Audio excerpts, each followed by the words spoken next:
Bonjour à tous.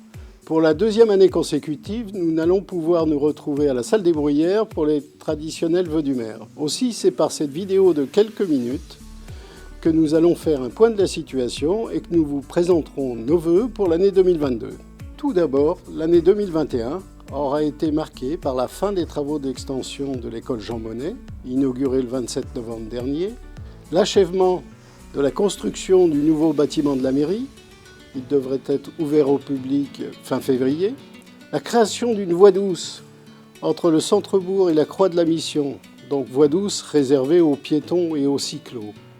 Dans un autre registre, un nouveau magazine municipal, Éric Info, paraissant tous les 2 mois, donc plus fréquemment que le précédent, et laissant une part importante aux associations ainsi qu'aux services municipaux. Enfin, différentes études qu'il est logique de retrouver en ce début de mandat pour orienter et préciser les réalisations futures dans des domaines très divers, tels que l'urbanisation du bourg à moyen et long terme, l'analyse des besoins sociaux en matière de logement ou dans le domaine de l'enfance-jeunesse. Maintenant, parlons de 2022, qui sera une année placée sous le signe des réalisations.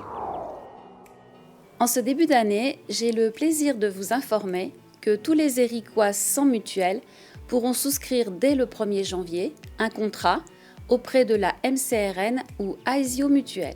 Nous étudions le diagnostic social d'Éric afin de répondre aux enjeux en matière de logement et d'accès aux différents services et droits sociaux. Cette année, nous développerons un soutien auprès des plus modestes, notamment pour les séjours de loisirs des enfants adhérents aux associations ou scolarisés sur la commune. D'autre part, nous faisons perdurer l'aide alimentaire mensuelle du CCAS en complément du passage hebdomadaire des Restaurants du Cœur. Donc ce début d'année 2022 verra la finalisation de la vente des logements des Fresnes, situés allée de la Châtaigneraie, construit par la commune en 2006. Elle est composée de 11 appartements et 4 maisons. Bien que les loyers pratiqués sont des loyers modérés, ils ne rentrent pas dans le parc des logements sociaux de la commune. Pourquoi cette vente ? La vente de ces logements à un bailleur social permettra de les intégrer dans le parc des logements sociaux. Elle permettra de réduire le montant des loyers.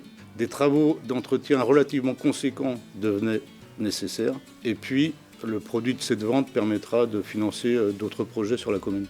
Concernant le marché de Noël, la commune a reconduit son aide logistique et financière à la réalisation de cette très belle manifestation.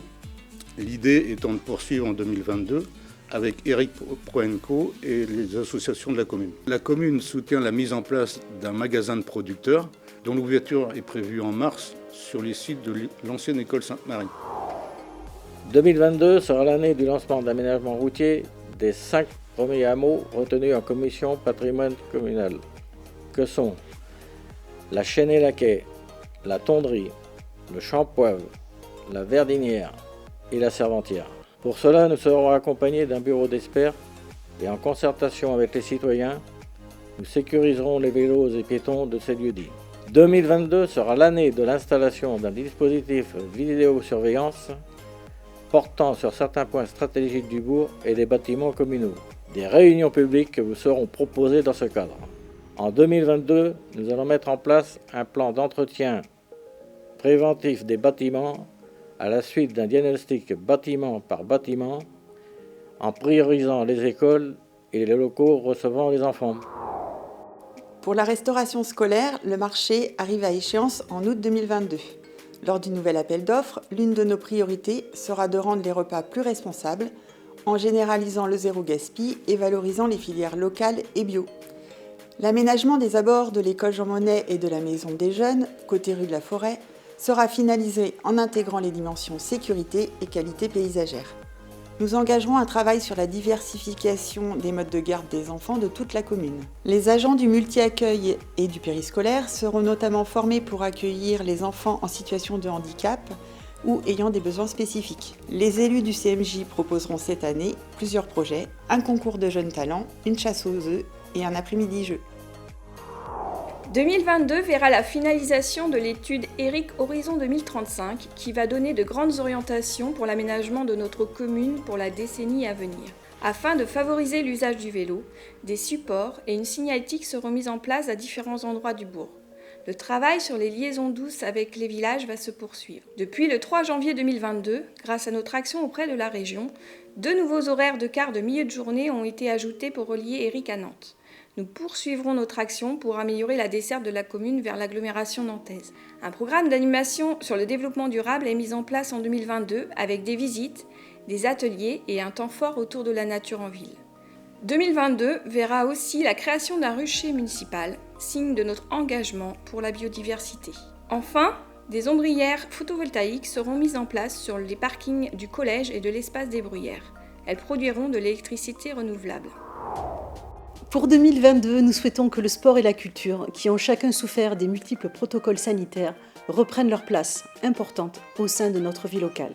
Nous resterons à l'écoute des associations et leur apporterons toute l'aide matérielle et financière possible et soutiendrons leurs projets et événements festifs comme pour l'interassociation ou le comité des fêtes. Ainsi, la construction des vestiaires pour le football débutera en 2022. Nous établirons un programme de protection de notre patrimoine culturel avec la DRAC. Nous mettrons l'accent sur les moyens de communication pour mieux informer nos concitoyens, comme le Éric Info ou les réunions publiques. Nous accueillerons le petit festival et hors saison. La médiathèque, elle, proposera des projets de rencontres d'auteurs et des spectacles. Nous développerons les expositions d'artistes. Ainsi, nous voulons que la commune et ses citoyens bénéficient d'un programme culturel riche et diversifié. Pour conclure, avec l'ensemble du conseil municipal, je vous présente nos meilleurs vœux pour l'année 2022. Nous allons poursuivre notre chemin d'une commune dynamique, accueillante et solidaire, en espérant vous retrouver le plus tôt possible pour des moments de convivialité. Bonne année, bonne santé à toutes et à tous.